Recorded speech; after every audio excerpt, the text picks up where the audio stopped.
Well, good morning, everyone.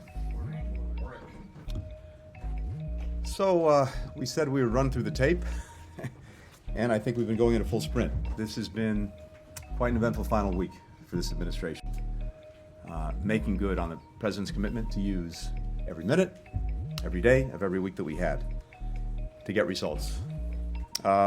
When I came down here on my first full day in office, back when I had a little bit less gray hair, as my daughter likes to point out, I spoke about how the work that we do to keep the American people and the world informed through you, with you, could not be more important. Most of us have traveled well more than 1 million miles now together. We've done it with a remarkable press corps, people that I've gotten to know as colleagues. If I said friends, that might actually create problems for you, but let me simply say how much I appreciate the partnership, the professionalism, the work that we've done. I have even greater respect, even greater appreciation for you asking the tough questions, for you holding us to account, being on the receiving end. Sometimes that's not always the most comfortable thing, not always the most enjoyable thing, but it is the most necessary thing in our democracy. Reporters in Gaza were on the receiving end of your bombs. Why did you keep the So, bombs flowing when we had a deal? I'm happy to address questions. We had a deal. Everyone in this room knows we had a deal, Tony. We kept the bombs flowing. I'm happy to address questions when we get a chance. Thank you. Why did you allow my friends to be massacred?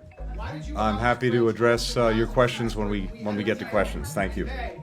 Thank you. You helped destroy our religion, Judaism, by associating Yeah, I have a with statement. fascism. Yeah, I have a statement to make. Thank you. You waved the white flag before Netanyahu. You waved the white flag before Israeli fascism. I look forward to taking questions when I get a chance to finish my statement. Thank you. Your grandfather was an Israel lobbyist. Are you compromised by Israel? Why did you allow the Holocaust of our time to happen? How does it feel to have your legacy be genocide? How does it feel to have your legacy be genocide? You too, Matt. You smirk through the whole thing every day. You smirk through a genocide. Thank you. And thank you, Matt. Now, I've got a few more things to say, and I'm happy to take any question about anything, as we've done these past 4 years. And indeed, I'll talk a little bit about the developments the last few days as well. But I first really wanted to say thank you to each and every one of you. And also thank you to, well, okay, there's an asterisk, and yes, thank you, Matt Lee.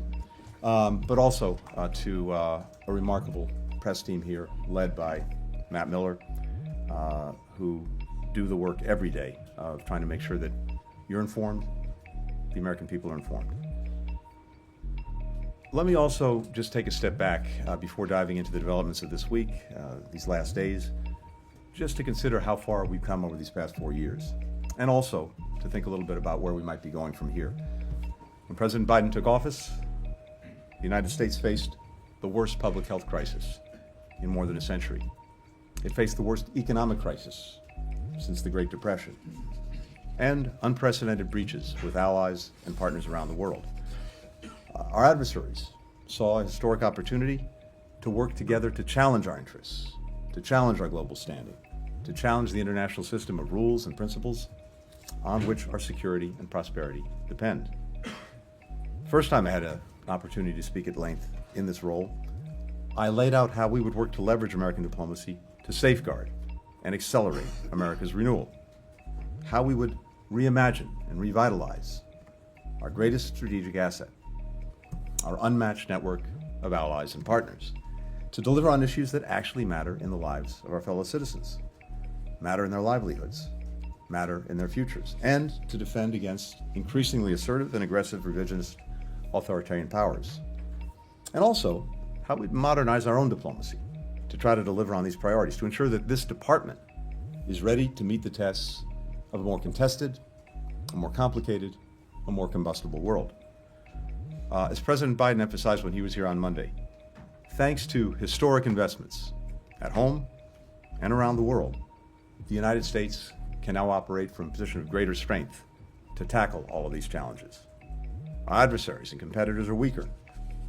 Our strategy of renewal to set the stage for America to win the fierce competition, to shape a new era of international affairs to the benefit of our people, for the benefit of people around the world. And I think this week was another reminder, both of the power and the purpose of American leadership and American diplomacy. Over 15 months of devastating conflict between Israel and Hamas, we've worked to broker a deal that would bring hostages home, that would stop the fighting, that would surge humanitarian aid to people who so desperately need it, that would create the space to conclude a permanent ceasefire. We now have that, and we expect implementation of the agreement to begin on Sunday. As President Biden said yesterday, after more than 400 days of struggle, a day of success has arrived. I want to thank our fellow mediators, Qatar and Egypt, for their extraordinary partnership. And I want to thank my colleagues, in particular, Jake Sullivan, Bill Burns, Brett McGurk, for their remarkable skill, tireless dedication over these many months of negotiation. Will you recognize the Geneva Conventions apply to the Palestinians? And again, I'm happy to address questions when we have a chance. I'm happy to address questions in a moment. Thank you. This is a moment of tremendous relief for Israelis and Palestinians alike. The daughter of one hostage spoke for many when she said, "I can't wait to see them come back to their families. I'm so desperate to see them." A mother of 5 displaced from Gaza City said simply, "We are being reborn." It's also a moment of historic possibility for the region and well beyond. It's going to take tremendous effort, political courage, compromise to realize that possibility, to try to ensure that the gains that have been achieved over the past 15 months at enormous, excruciating cost are actually enduring, to manage the still profound risks, to deliver on the promise of a more integrated Middle East. And simply put, to forge this reality, there are 2 immediate imperatives. First, to fully implement the ceasefire deal. And then second, to finalize a plan, an effective plan, as I spelled out earlier this week, that provides for Gaza's transitional governance, its security, its reconstruction, and that can make the halt in fighting endure. Delivering on these 2 priorities will in turn create the conditions for Israel and Saudi Arabia to normalize relations between them, which will require a credible pathway to a Palestinian state. On each of these imperatives, we've delivered concrete progress and we've laid a foundation for success, which we will hand over to the incoming administration. Together, they represent a historic opportunity to advance the long-term interests of the United States, our partners in the region, and around the Middle East. In Ukraine as well, we've seen the results of steadfast American leadership. We rallied and kept together some 50 countries to help Ukraine defend itself from Putin's war of aggression. Through Ukrainian courage and also Western resolve and firepower, Ukraine repelled Russia's invasion and took back half the territory it originally seized. We've marshaled commitments from countries around the world that will help Ukraine deter and defend against future attacks and stand on its own feet militarily, economically, democratically. We've also imposed the most ambitious sanctions and export controls ever on Russia, cutting off its biggest banks, reducing dramatically Europe's reliance on Russian energy, oil and gas, almost to zero at this point. As a result of some of our latest sanctions, Russian oil tankers are piling up along the Chinese coast, unable to offload. Ukraine will continue to stand as an independent, democratic nation anchored in the West with the freedom to choose its own future. If we sustain our support for Ukraine, if we continue to exacerbate Putin's growing manpower and economic dilemmas, we can continue to help Ukrainians gain leverage to negotiate a just and secure peace. Now, I got back from what was my 21st trip to the Indo-Pacific in this job just a short while ago, a region where the United States is now competing from a position of strength. We brought our regional allies together, our partners together, around a shared vision for a free and open Indo-Pacific, where goods and ideas and people flow freely, where rules are applied fairly and transparently, where countries are free to choose both their own path and their own partners. We enhanced bilateral relationships with our core treaty allies, with Japan, South Korea, Australia, the Philippines. We forged a new era of trilateral cooperation with Japan and Korea, with Japan and the Philippines as well. We re-energized the Quad with Japan, India, Australia, strengthened our relationships with ASEAN, the Pacific Island countries, elevated partnerships with Vietnam and Indonesia. As the DPRK and the PRC continue to fuel Putin's war of aggression against Ukraine, underscoring how European and Asian security are indivisible, we've also built enduring bridges between our Pacific and Atlantic allies and partners. Australia, Japan, and South Korea have provided important support to Ukraine. In 2021, European allies were on the verge of signing a massive trade agreement with China. Now they're coordinating with us on everything from investment screening mechanisms to supply chain resilience to pushing back on China's overcapacity and unfair trade practices. At the same time, we've managed our competition with China responsibly so it doesn't veer into conflict, while also cooperating on challenges where the world expects great powers to lead and where it's clearly in the interest of the American people, from climate change to fentanyl. We've also demonstrated that other countries can rely on the United States to tackle some of our biggest shared challenges and deliver on some of their own national aspirations, preventing disease outbreaks, enhancing food security, accelerating the clean energy transition, bringing together a global coalition of more than 160 countries to address the synthetic opioid crisis. As we celebrate the return of hostages in Gaza, including Americans, as we look to relief for the people of Gaza, I'm also thinking of all those U.S. citizens who are held wrongfully, who are hostage in countries around the world. I carried with me. Miller says he doesn't know about the Hannibal directive. Again, I'm happy to address questions in a few more minutes. I look forward to answering questions in a few more minutes. Thank you. Thank you. Thank you. Thank you. Let him answer some questions. I look forward to answering questions. Thank you. Instead of making another speech every day. Sir, would you like to be escorted out? Go away.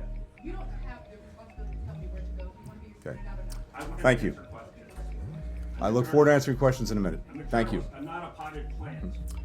Everyone will have an opportunity to ask a question in just a minute. Thank you. Miller So- has explicitly told me he will not answer my questions. I'm justified So- in what I'm doing. I have no greater pleasure in this job than crossing off a list I carry in my pocket, the names of those who had been arbitrarily detained and unfairly held hostage, unjustly held hostage, and bringing them home, returning them to their families, returning them to their loved ones. Finally, I just wanted to share this morning. Get your hands off me. Get your hands off me. Get your hands off me. Answer a damn question. I look forward to answering questions in a few Hannibal minutes. directive, you know about Israel's nuclear weapons. Everybody from the ICJ. I was sitting here quietly, and now I'm being manhandled by 2 or 3 people.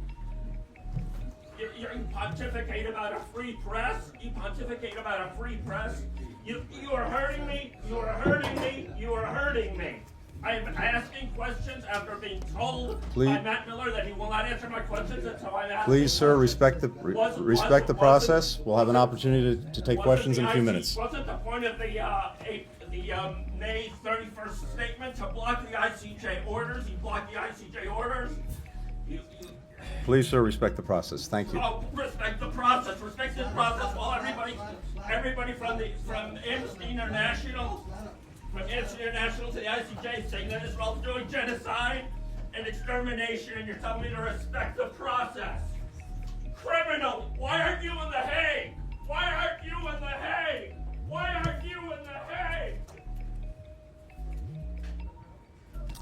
Finally, we've worked to modernize our diplomacy so that we're more agile, we're more effective, we're more prepared for the challenges of a new era.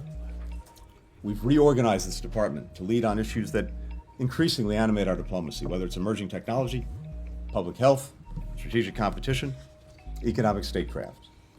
We've embraced new tools and approaches, from integrating data and AI into the work that we do, strengthening our capacity to anticipate, to plan for risks, as well as opportunities in this more volatile world.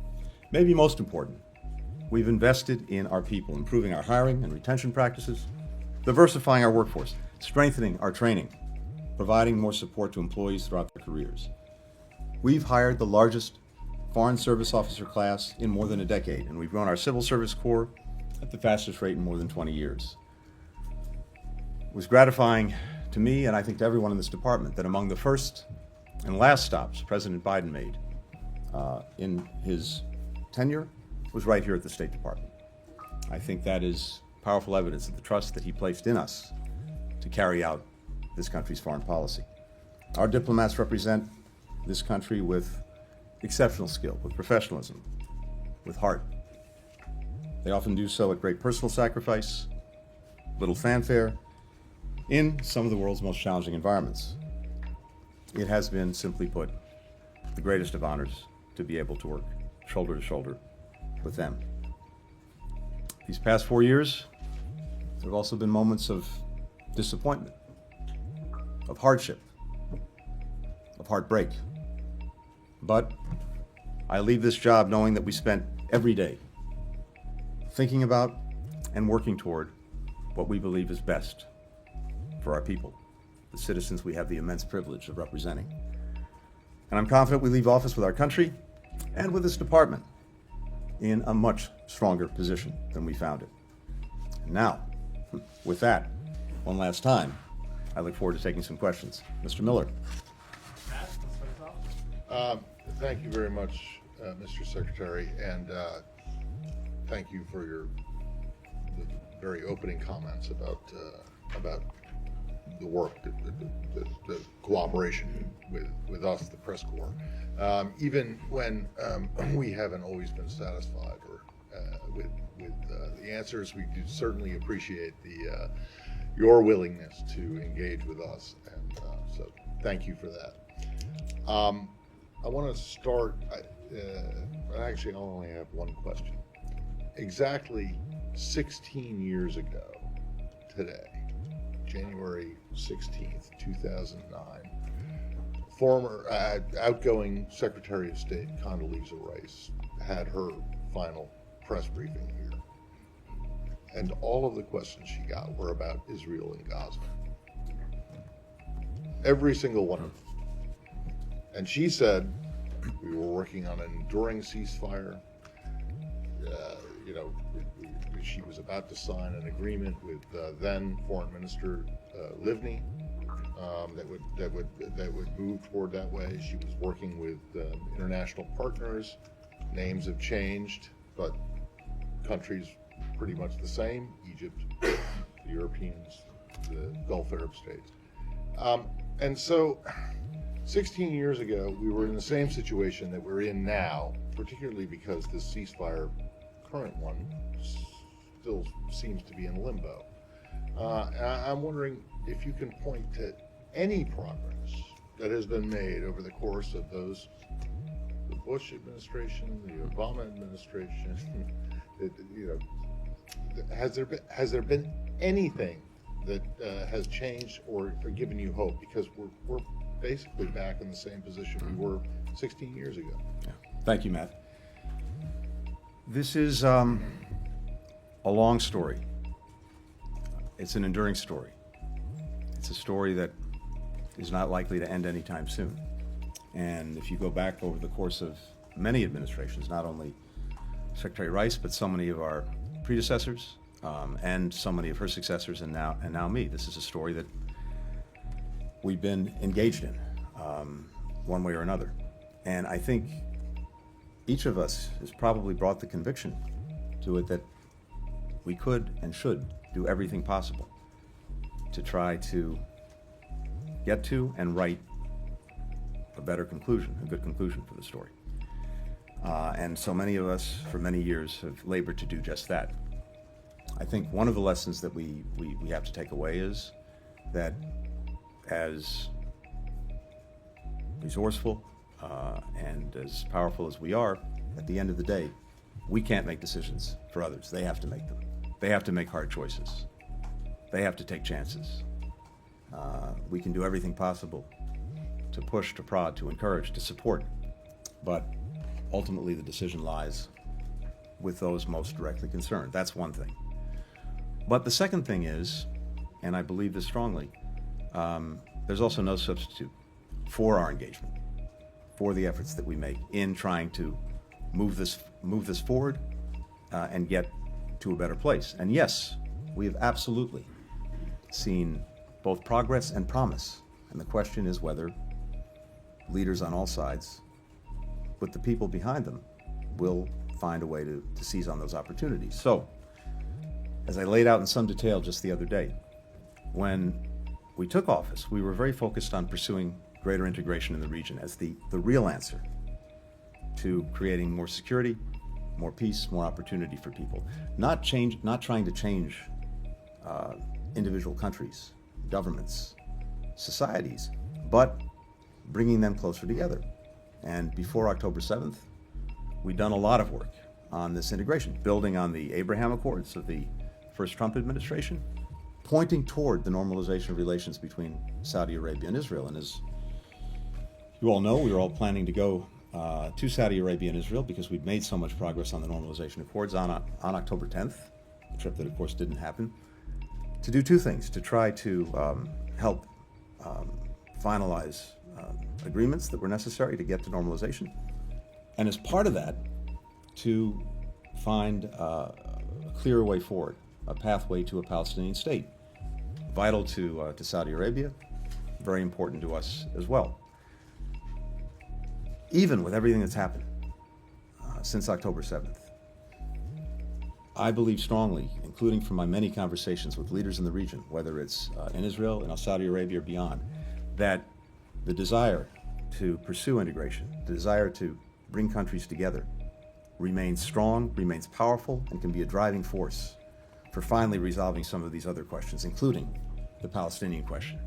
Israel's deepest desire from day one of its founding was to be treated like any other country in the region, to have normal relations.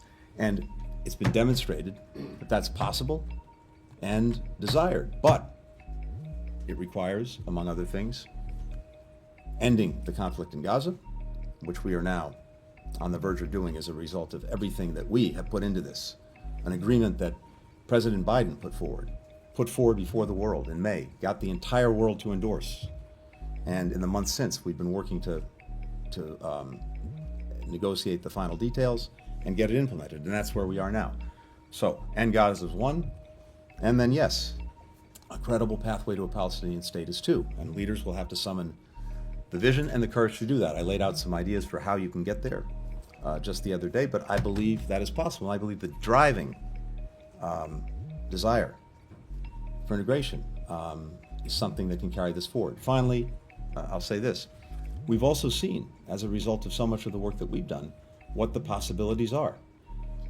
For Israel, when it was attacked in an unprecedented way by Iran, a direct attack with hundreds of missiles, hundreds of drones. Not only did we come to Israel's active defense for the first time ever, we brought other countries along to do that, including countries in the region. And Israel now sees powerfully what it stands to gain from greater integration in the region, including in a common security architecture. All can see that this is a way to effectively isolate the troublemaker in the region, Iran. So all of that is there, all of that is possible, and I think for the incoming administration, it'll be important to continue to show, here's one path, and what can be achieved by following that path. And then there's another, which is perpetual violence, destruction, terrorism, despair for people. That's the choice. I think we've now put in place and done the work that handing it off can be used to build a strong foundation and move down that much more positive path. Thank you, Mr. Secretary. Thank you for your service. Thank you for doing this. I trust you're not going to miss the million of miles that you've done in the last 4 years, and that you're happy to finally see your children. I wanted to ask you on Gaza, of course. You mentioned a tremendous relief in the region, both with Palestinians and Israel. There seems to be uncertainty for the ceasefire, and it was announced yesterday, and it's supposed to be implemented on Sunday. That's 4 days, quite a long time. Israel has like new strikes upon Gaza today or overnight. How confident are you that this ceasefire is actually going to happen? And if I may, just a broader question, or after the 4 years, or your 4 years, and now that your tenure is coming up, what is your proudest accomplishment in these 4 years, and what is your biggest disappointment? So on the ceasefire, yes, I am confident, and I fully expect that implementation will begin, as we said, on Sunday. Look, it's not exactly surprising that in a process and a negotiation that has been this challenging and this fraught, you may get a loose end. We're tying up that loose end as we speak. I've been on the phone in one way or another all morning with Brett McGurk, with our Qatari friends, and I'm very confident that this is moving forward, and we'll see the start of implementation of the agreement on Sunday. In terms of my own tenure and what I take from it, and I think there'll be plenty of opportunity to reflect on that in the weeks and months ahead. Look, in terms of satisfaction, as I said at the outset, we came in knowing that we had to reset the foundation for American diplomacy and American foreign policy. And resetting that foundation meant, as I've said, re-engaging, rejuvenating, reimagining these alliances and partnerships. It's the greatest strength that we bring to virtually every issue we have to tackle around the world. These voluntary partnerships and alliances that have stood us in such good stead over so many years, and I think are vital to effectively operating in this more complicated, this more contested, this more combustible world. And that's exactly what we did. But the point is not doing that for the sake of doing it. The point is doing it for the sake of more effectively dealing with the world we're operating in, and I think we've demonstrated that. When Ukraine was attacked by Russia, because of the investments that we've made in our partnerships and our alliances, we were able to bring together 50 countries, keep them together, and marshal their focus and their resources on helping to defend Ukraine. And we've done that very successfully. And we've done that in a way where many other countries picked up the burden. When it comes to maybe the biggest systemic challenge that we face in the international system, and that is China and the capacity that it has, uniquely, whether it's militarily, whether it's economically, whether it's diplomatically, to reshape the international order. What we've been able to do through these stronger alliances and partnerships is to focus other countries in ways that we haven't seen before on how to deal effectively with the challenges posed by China. We have much greater convergence between us and partners in Europe, between us and partners in Asia, among all of us in confronting these challenges. And I listed a few areas in which we're working much more closely together. And as I've said before, when you bring just the United States to the table, well, we have a lot of weight, but when it comes to economic issues, for example, where China's engaged in unfair practices, where it's engaged in overcapacity to try to drown our industries, our communities, our workers with their products, well, when we're taking that on and we're doing it alone, we're 20% of world GDP. When we're doing that in concert with allies and partners across Europe and Asia who are similarly aggrieved by these practices, well, we're 50-60% of world GDP, and it's a lot more effective in getting China to change its conduct. So those are just two ways in which we've used this investment in our allies and partners to get real results, to tackle real problems, to meet real challenges. And again, through so many of the issues that are affecting the lives of our people, we brought countries together in a way that's going to have a material impact on making things better. I mentioned earlier the coalition we built on synthetic opioids, on fentanyl. You've heard me say this before. The number one killer of Americans aged 18 to 45 is fentanyl. And it's by definition a problem that has to be tackled cooperatively with other countries, because the ingredients that go into making it may be made halfway around the world. They come close to our borders, they get synthesized into fentanyl, they come into the United States, they kill people. So the fact that we brought all of these countries together, now working in close concert to deal with this problem, that's going to have a material benefit on the lives of the American people. In these ways and so many more, what I take satisfaction is that we now can approach each of these problems from a position of much greater strength, much greater effectiveness. Disappointments? Yeah, of course. There are always many. There's always the things that you didn't get done. There's always the coulda, woulda, shoulda that you ask yourself. But I think it's also important to take a minute and take stock of what we actually have done, what the men and women of this department have achieved. Would I have wished? Do I wish we could have gotten the ceasefire agreement months ago? Of course. The suffering since, the lives lost since, sure. Could have been avoided if we'd gotten this over the line sooner.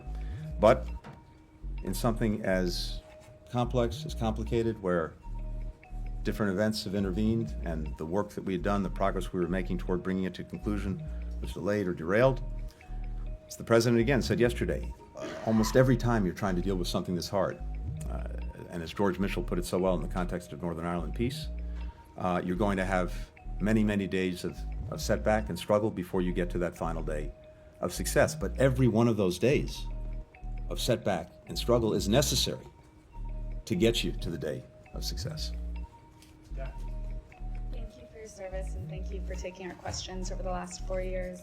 Since the Gaza war erupted, there's been a flood of reports supporting videos and evidence of potential IHL violations by Israel, and yet your department has refrained from making a definitive assessment. There's a sense out there that you gave Israel a pass on this issue and that that's part of the administration's legacy. Is there any chance you will deliver a definitive assessment on this in your final days? And if I may, on another region, we're reporting that the U.S. will impose sanctions on Sudan's Burhan today. Could you confirm whether the administration will take that step, and why do this now, and why wait till now? Thank you. We and I take very seriously the work that we do, and we have a responsibility to do to assess in any place whether violations of international humanitarian law are occurring, war crimes, other abuses of international law, international norms, international practice. And that's what we continue to do every day, whether it's in the Middle East, Gaza, or in many other places around the world. And I'll come to that because your question about Sudan goes there as well. In Gaza, we faced a uniquely challenging situation in trying to make final determinations. Because uniquely in Gaza, besides having a population that's been trapped there that has nowhere else to go, you have an enemy that embeds itself in and among civilians, houses, hospitals, mosques, schools, and getting a clear picture and a clear understanding of whether any one incident in that context constitutes a violation of international law in one way or another is an incredibly complicated thing to do, especially to do in real time. So we continue to gather the information, we continue to assess it. If we have any conclusions that we can draw in the time that remains, we will. I'd also point out that in Israel itself, there are hundreds of cases that are being investigated. They have a process, they have procedures, they have rule of law, and we also look to them to carry out that process, to carry out the rule of law themselves. That's the hallmark of any democracy. We have reported in a number of ways on what we've seen, including in the NSM report. We've taken actions in a variety of ways in a variety of places, particularly, for example, in the West Bank, where we've seen abuses committed by extremist settlers against Palestinians, and for the first time taken action against them. And I believe and trust that this process will continue, and as we are able to reach results, we will. When it comes to Sudan, you know the actions we took in the direction of the RSF just a few days ago. The SAF has also committed war crimes, and it continues to target civilians. It's obstructed the advancement of peace process. It's refused to participate on numerous occasions in ceasefire talks that we've sought to convene. And together with the RSF, it's caused what is the world's worst humanitarian crisis that people are suffering through every day. And we believe strongly, as we said, there's no military solution to this conflict. So we have to see two things. We have to see the effective provision of humanitarian assistance to people who need it.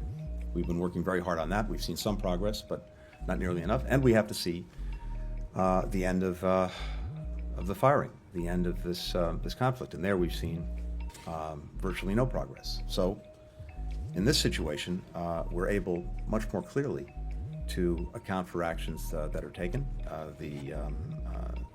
There's no ambiguity about the environment in which both sides are operating and what the results of the actions that they've taken actually are, both in terms of the horrific consequences for human life and what that means under our law and under international law. Michelle. Follow up on that, thank you. Is the RSF and Burhan, are they equally responsible for mass atrocities?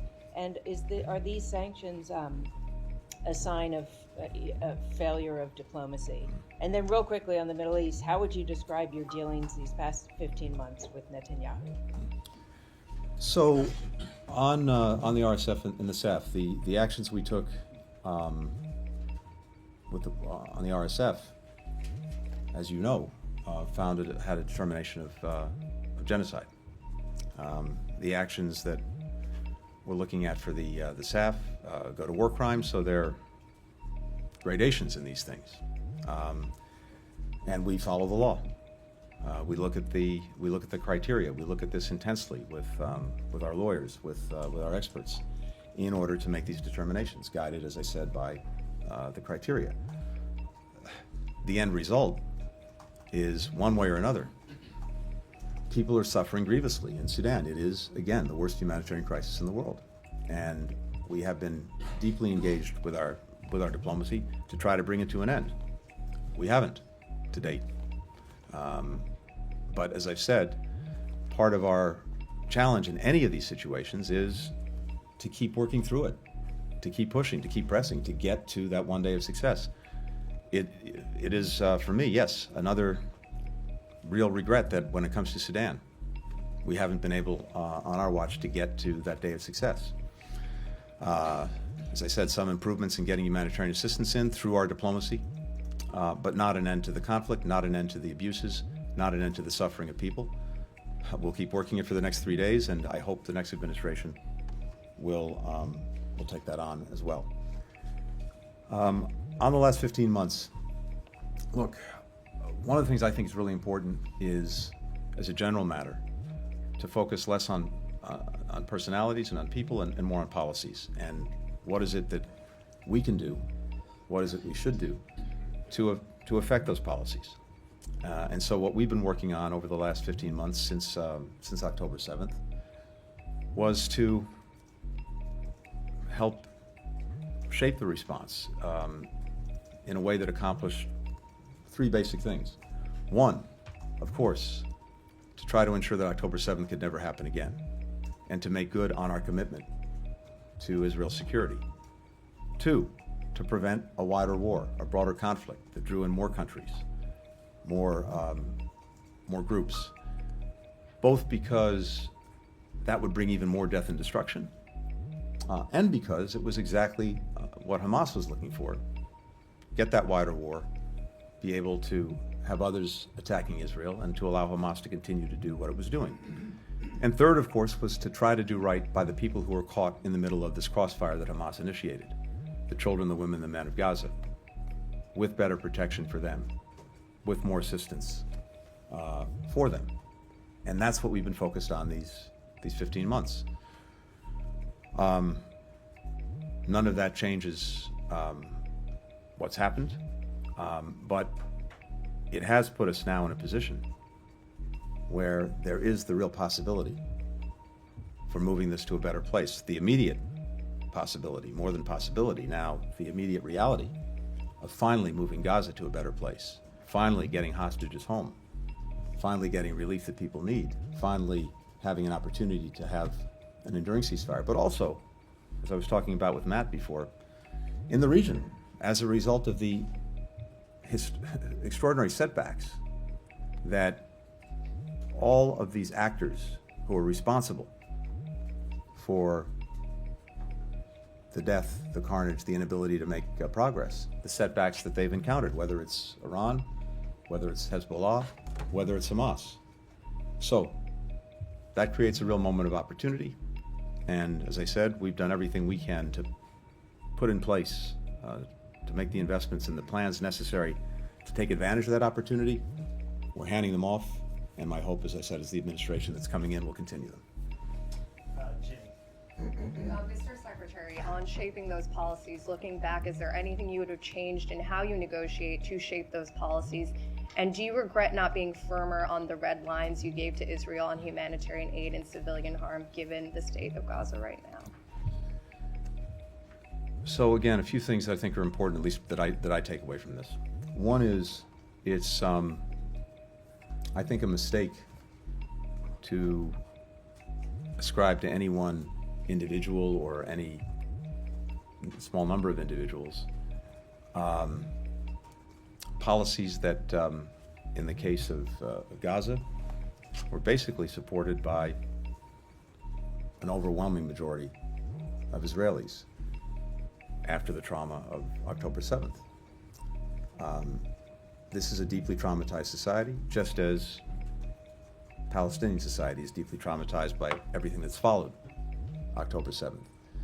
And if you don't understand that or don't factor that in, it's really challenging to make progress.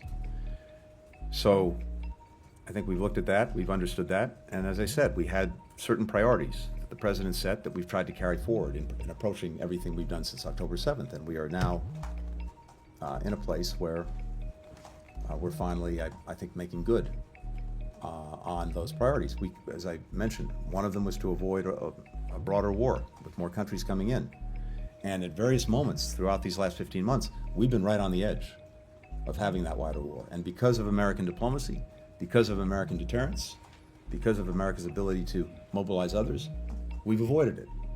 When we had those unprecedented attacks by Iran on Israel, we marshaled other countries to come to Israel's defense. And then, when it came to Israel's response, we shaped it in a way that it was strong, but also calibrated, so that Iran's air defenses were taken out, but we didn't have actions that were escalatory and that produced a wider war.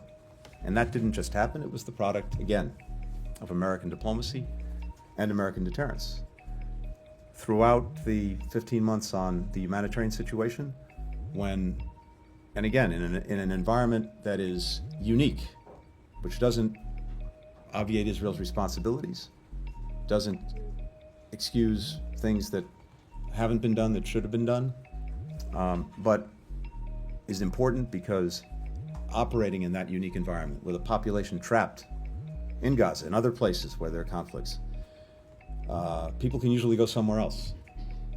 You're a refugee, not a good thing, but better than being trapped in a crossfire. Gaza, almost uniquely, people are trapped, and as I've said many times before, trapped with an enemy that deliberately uses them, hides among them, looks for civilian casualties as not only a necessary cost, but one that actually advances their agenda. And we know this from the leader of Hamas himself, Yahya Sinwar.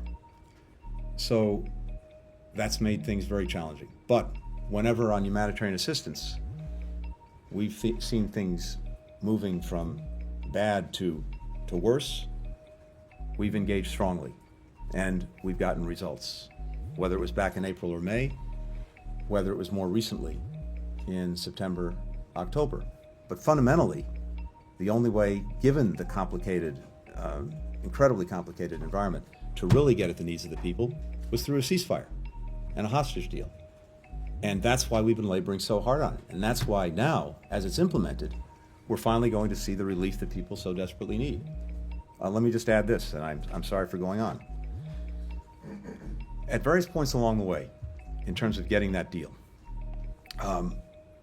the biggest impediments really have been Hamas and its refusal to get to yes. Now, have there been moments when Israel has done things or taken actions that have made life more complicated, more difficult? Yes. But broadly speaking, and especially in the last months, until we got to success, Hamas has been the major impediment. And there were two things that were factoring into Hamas's thinking, and we know this. One, as I said, was the hope that they could get a wider war, that others would jump in, that the cavalry would come to the rescue. And it wasn't until recently that it became clear that that was not the case. And whether it was Iran, whether it was Hezbollah, whether it was Iranian proxies, whether it was supply routes for those proxies through Syria, as a result of actions that Israel took, as a result of actions that we took, as a result of conflicts and problems that these various actors had gotten themselves into that we exacerbated, it finally got to the point where Hamas concluded that, as I said, the cavalry wasn't coming to the rescue. That wasn't going to happen. Second, Hamas held back at various points because it saw or hoped that public international pressure was mounting on Israel, and it could just wait it out, and that pressure would get to a point where Israel would have to accede to all of Hamas's demands. And that includes the hope that there would be a lot of public daylight between the United States and Israel. And so, while clearly we've had differences, real differences with Israel on the way it's gone about the necessary defense of its people and its country, we've expressed those clearly at various points. But we've mostly done it privately, precisely because we didn't want to feed into Hamas's clearly held views that if that pressure was mounting and if there was daylight, they could do nothing. They could refuse to engage in the negotiations, hold back on a ceasefire and releasing the hostages, and thus perpetuate the suffering, the loss for the people that they purport to represent. All of those dynamics were in play.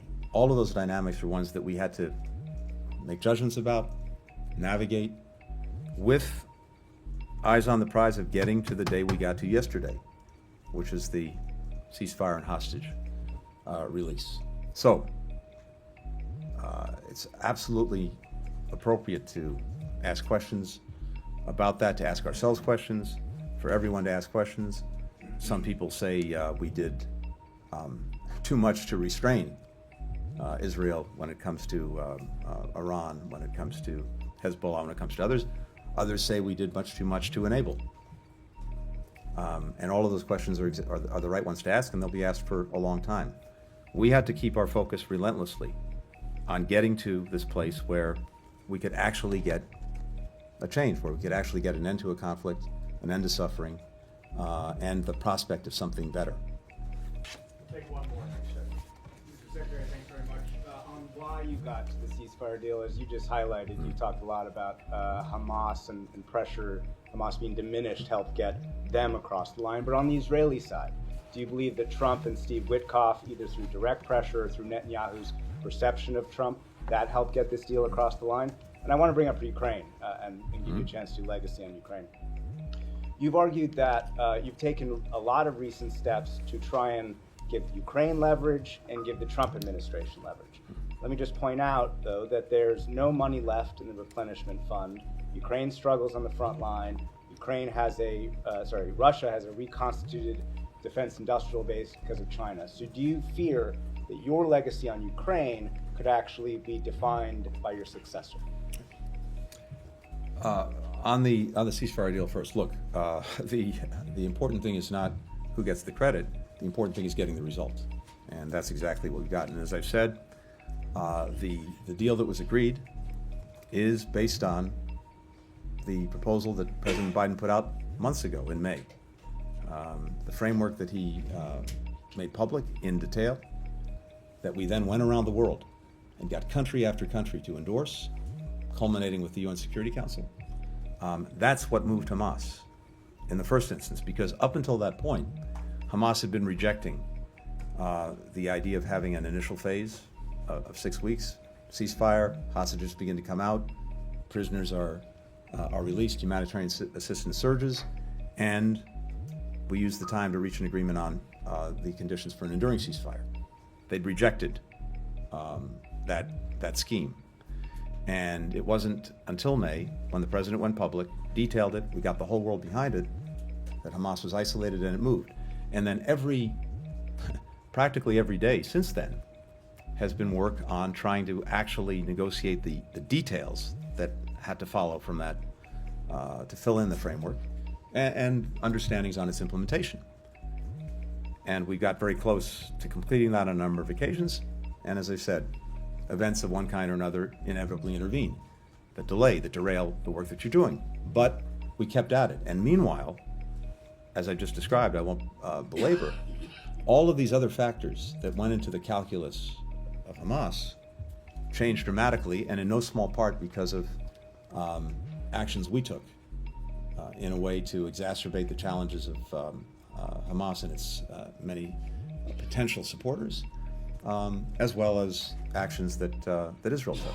So I think that's what got us to this day.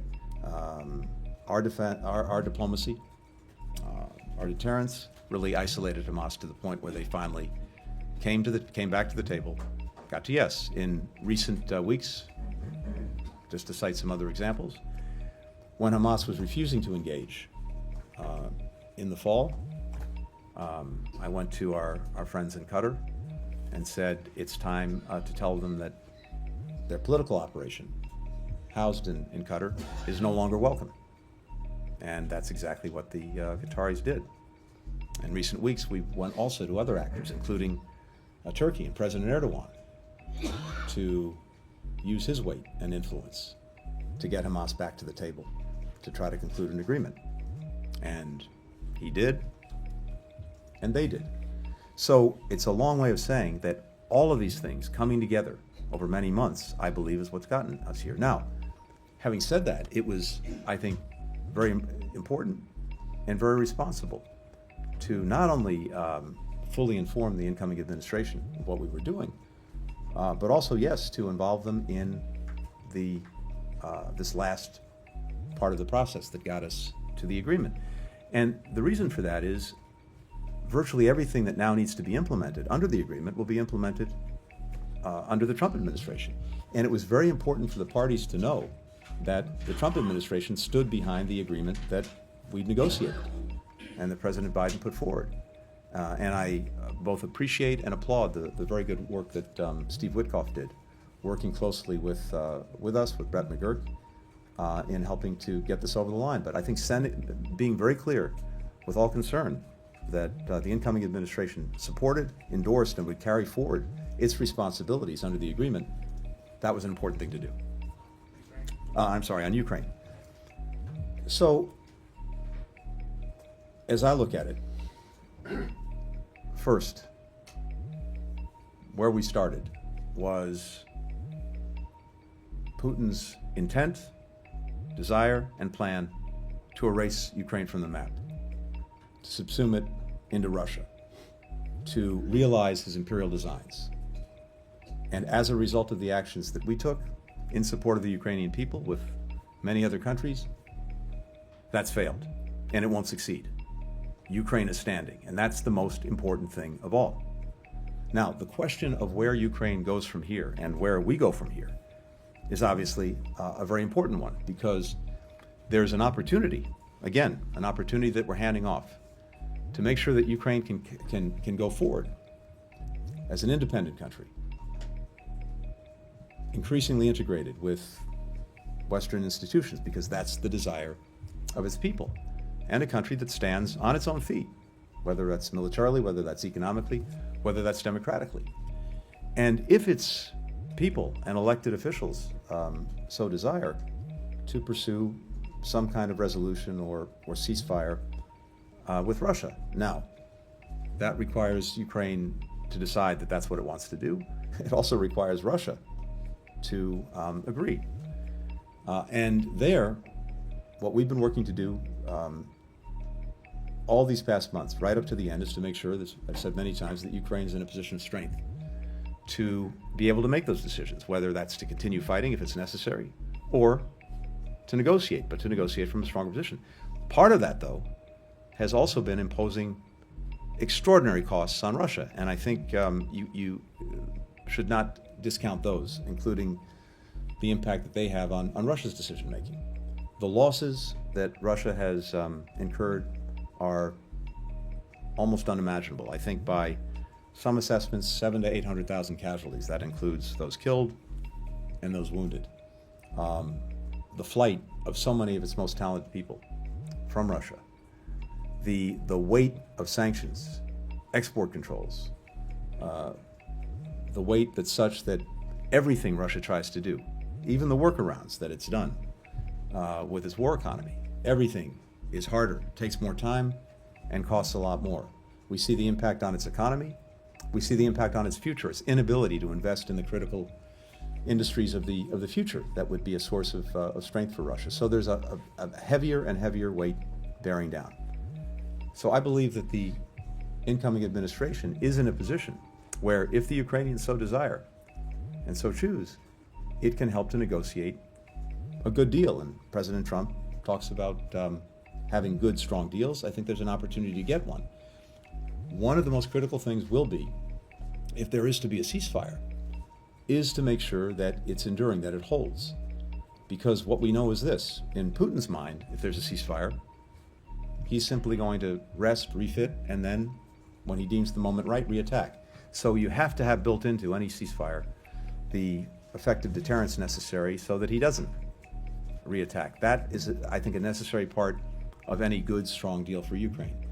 So there are lots of ways of doing that, and we've been talking to European partners about some of that. Again, all of that I'm sharing with the incoming administration, and I would hope and expect that they can help land this in a place where everything we've done to make sure that Ukraine not only survives, which it is and which it will, but actually thrives, can be realized. Take a couple more. On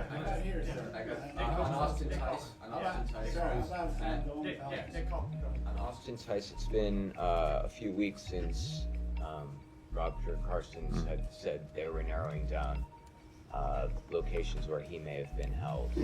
I just wanted to see if you had any more fidelity on that.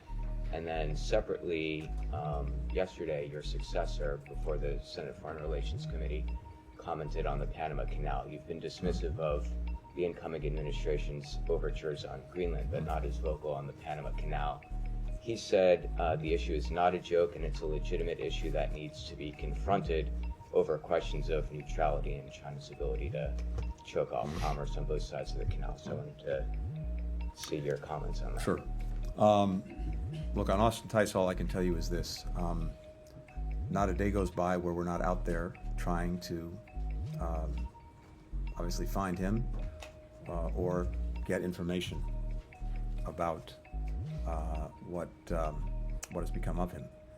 And I don't have anything to report beyond what we've already said, but we have people throughout Syria who know the importance that we attach to this and are leaving no stone unturned to find Austin. So he and his family remain in my thoughts, all of our prayers, but mostly we're working in any way that we can to find him. And of course, if we have any further information and hopefully have Austin, we'll share that, or the next administration will share that. Look, on Panama, on the Panama Canal, we have a treaty, we have a settled policy of many years, and that's not going to change. And as I've said before, I think it doesn't warrant spending a lot of time talking about it. Now, when it comes to the resilience of our supply chains, when it comes to making sure that we can get what we need and we don't have risk attendant with it, including from countries with which we have challenged relations, that is important, and that's something that we've worked on pretty much around the world for the last 4 years, building a greater diversity of supply chains, building a greater resilience. Also, trying to make sure that countries that were trying to build up and build out their own infrastructure to improve the lives and livelihoods of their people had a better offer from us, so that they didn't have to turn to others on much more onerous terms.